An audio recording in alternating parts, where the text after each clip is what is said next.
Faustão é um ícone da televisão brasileira e passou décadas falando que quem sabe faz ao vivo. E provando na prática que ninguém sabia melhor do que ele, nem mesmo o Gugu ou o Silvio Santos. Hoje eu vou te contar a trajetória que transformou Fausto Silva em um dos maiores ícones da televisão.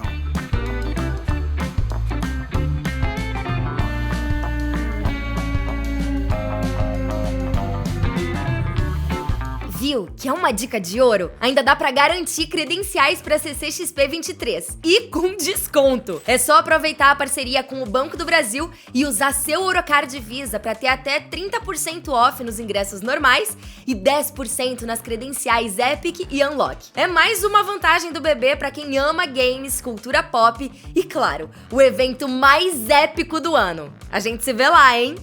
No dia 2 de maio de 1950, Fausto Corrêa da Silva nasceu, ou melhor, foi ao ar, já que toda a sua vida girou em torno de ser um comunicador. Aos 14 anos, por exemplo, ele já era locutor da Rádio Centenário. Ele começou transmitindo eventos como procissões e bares de debutantes, além de passar por alguns nichos antes de virar o apresentador que a gente conhece. Ele comandou um programa musical, apresentou jornal e finalmente se tornou repórter esportivo, que foi onde ele se encontrou. Se Fausto virou a pessoa que sabe fazer ao vivo, foi muito por conta da experiência que ele teve como repórter de campo na Jovem Pan e na Rádio Globo. Foi levando o rojão no pé e entrevistando jogadores que sua habilidade de improviso ficou tão ágil. Nas palavras dele, abre aspas, o rádio mexe com o imaginário das pessoas, com toda essa fantasia do público, e principalmente exige essa coisa do improviso. Isso acabou me ajudando muito depois, quando fui trabalhar em jornal e na televisão. Fausto estreou na TV em 1982,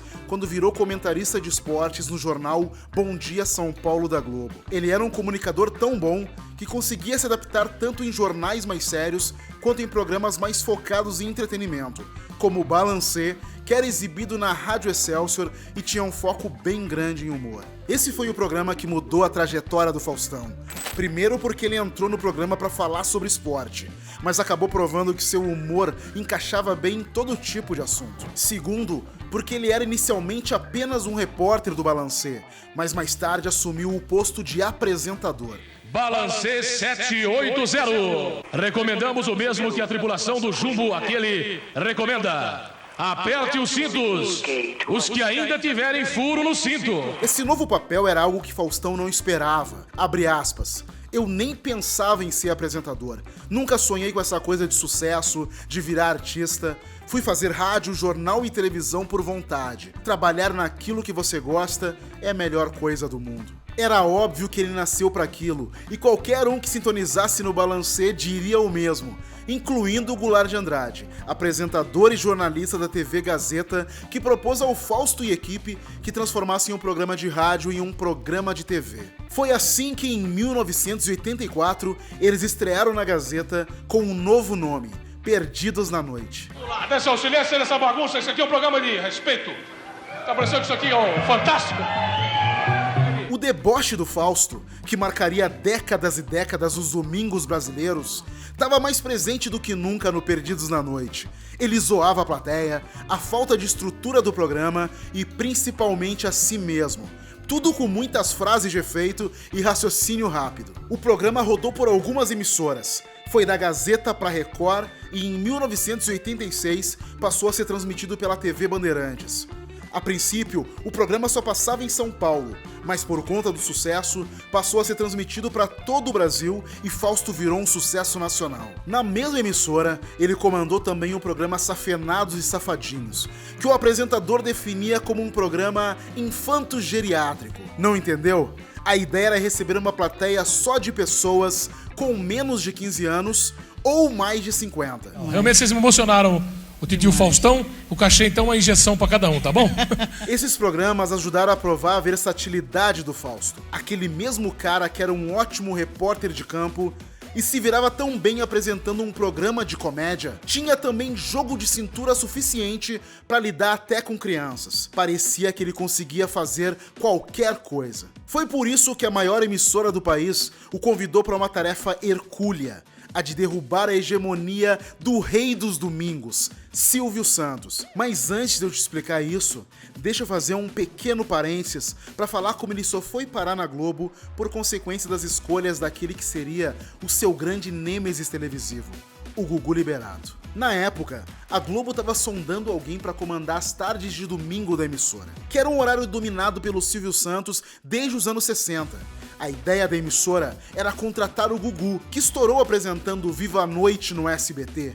O apresentador até ficou interessado, mas o homem do baú fez uma proposta irrecusável para garantir que Gugu seguisse na emissora. Essa reviravolta nos acontecimentos fez a Globo procurar por outro apresentador capaz de rivalizar com os programas dominicais do SBT. Foi aí que Fausto Silva entrou na história e foi rebatizado pela emissora como Faustão. Quando foi contratado, a expectativa era de que o Domingão do Faustão pudesse revolucionar as tardes de domingo. Segundo o apresentador, abre aspas, o projeto inicial era fazer um programa totalmente ao vivo e principalmente com a integração total do jornalismo, do esporte e de todas as áreas da empresa.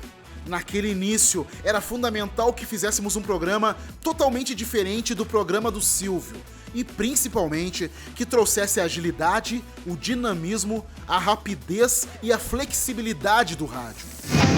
89, a Globo pega pra valer.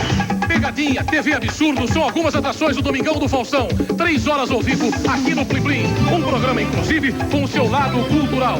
Provérbios como esse. Quando um não quer, o outro vira e dorme.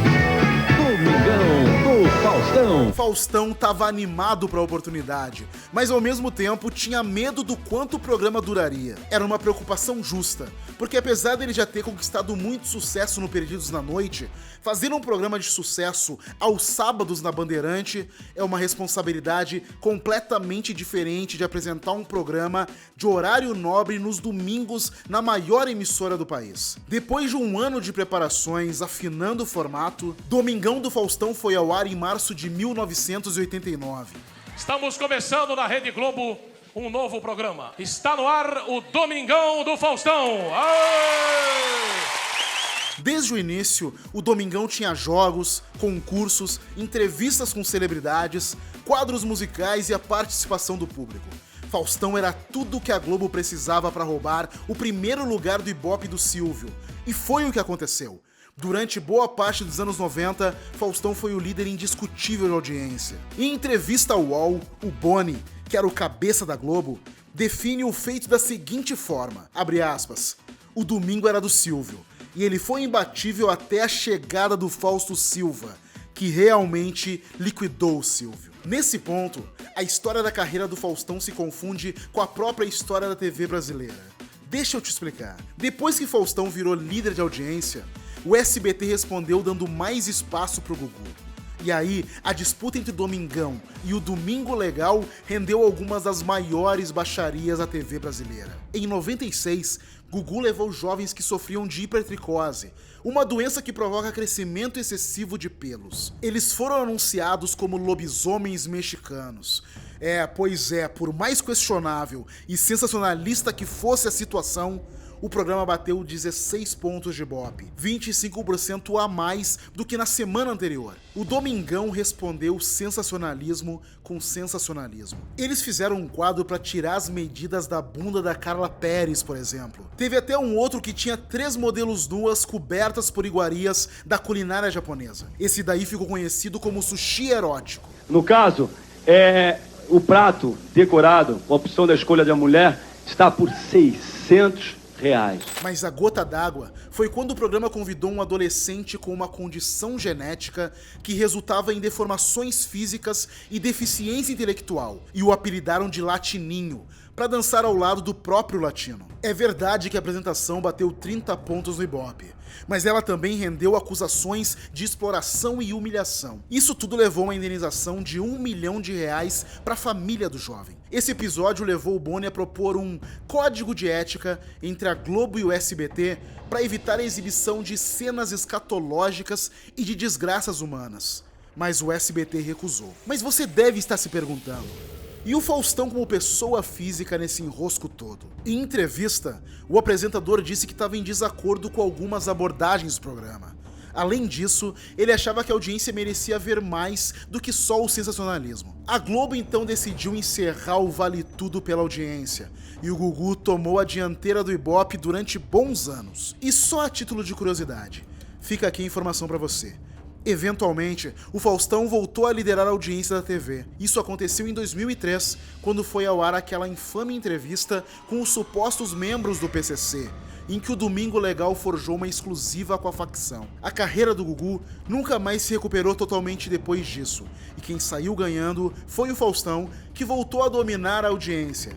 E assim se manteve durante mais quase 2 décadas. No decorrer dos 32 anos de Globo, Faustão levou para o palco do Domingão uma série de artistas de todos os gêneros, desde o funk, pagode, rock, MPB, até artistas internacionais. Faustão tinha orgulho da diversidade de convidados do programa, sem julgar se a música deles era boa ou ruim.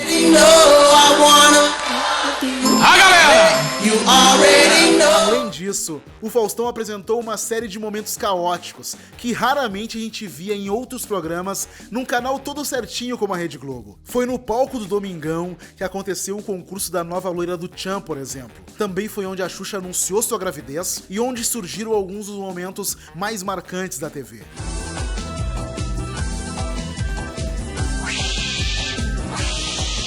Além do Se Vira nos 30, tinha também as Olimpíadas do Faustão, o Sufoco. É um país da Europa. Seu idioma é o holandês. Que país é esse? Espanha. Errou! França. Errou! E outros segmentos que não duraram muito tempo. É o caso do quadro Os Inventores. Churrasqueira controle remoto. Aperta o número 1, liga. Ligou. Puta vida! E agora pra desligar essa merda aí, meu? Bora, ligou! E agora desliga! Tá pegando fogo, bicho! Chama o bombeiro lá! Um outro quadro do programa foi tão importante para a história da TV que resultou até em verbete de dicionário: o Pegadinha do Faustão. Aliás, você sabia que o apresentador inventou o termo pegadinha? Pois é, esse é o termo que virou verbete de dicionário e a gente usa até hoje. Graças a tantos momentos icônicos, Faustão se tornou quase um sinônimo de televisão, especialmente da TV Globo. Então foi uma grande reviravolta quando a emissora divulgou a notícia da saída do apresentador no final de 2021. A gente não sabe exatamente a história por trás do rompimento, mas o comunicado da emissora diz que foi uma decisão de comum acordo. Mas Fausto não passou muito tempo longe das telinhas, já que encontrou uma nova casa, ou melhor, uma velha casa. Em 2022, Faustão retornou a Bandeirantes, o mesmo canal que o revelou para o Brasil. Sua passagem por lá durou pouco mais de 1 ano, no comando de Faustão na Band, que passava de segunda a sexta-feira e muitas vezes ficava na vice-liderança do Ibope. No final de maio de 2023, foi ao ar a última edição de Faustão na Band, com o Faustão na apresentação. Essa edição teve um tom de despedida não só do programa, mas também da carreira de Faustão na televisão. Quando eu falo aquela coisa de obrigado pela audiência e pela paciência, não é um jogo de palavras, é sério mesmo, porque precisa ter muita paciência para aguentar a gente durante tanto tempo. Mas é claro que é gratificante saber que você levou um pouco de alegria, informação para essa galera toda aí, mas eu tenho um pouquinho mais de juízo aí, né? Agora é a hora de vocês tomarem conta do... Nesse ponto da história, a gente chega no susto que Faustão nos deu há pouco tempo. Passados alguns meses longe da televisão, ele descobriu um problema no coração e foi internado. Mas essa não foi a primeira vez que a saúde do apresentador chegou a ser pauta no decorrer dos anos. Em 2021, ele perdeu 24 quilos durante o tratamento de um edema linfático. No mesmo ano, também foi internado por conta de uma infecção urinária e faltou ao trabalho pela primeira vez nos seus 30 anos no Domingão. Dessa vez foi ainda mais sério e ele foi internado por conta de insuficiência cardíaca. A situação se agravou bem rápido e ele teve até que se submeter a uma cirurgia de transplante de coração. A repercussão de toda a situação de saúde do Faustão deixou claro como ele é querido. Afinal, todo mundo que já assistiu TV aberta pelo menos uma vez na vida ficou preocupado com Faustão. Esse é o tipo de relação que só se constrói tendo uma habilidade muito fora da curva de se conectar com o público. Não é qualquer um que conseguiria trazer caos à ordem da Rede Globo, ou desafiar a hegemonia do Silvio Santos, tudo na base do bom humor. Ele passou décadas falando que quem sabe faz ao vivo, mas convenhamos, aquele carisma e jogo de cintura que ele tem não é muito uma questão de saber e muito menos é algo que dá pra se aprender. A gente tem que agradecer por todos os domingos que a gente passou acompanhando o apresentador, porque o Fausto Silva é um fenômeno televisivo que nunca mais vai se repetir.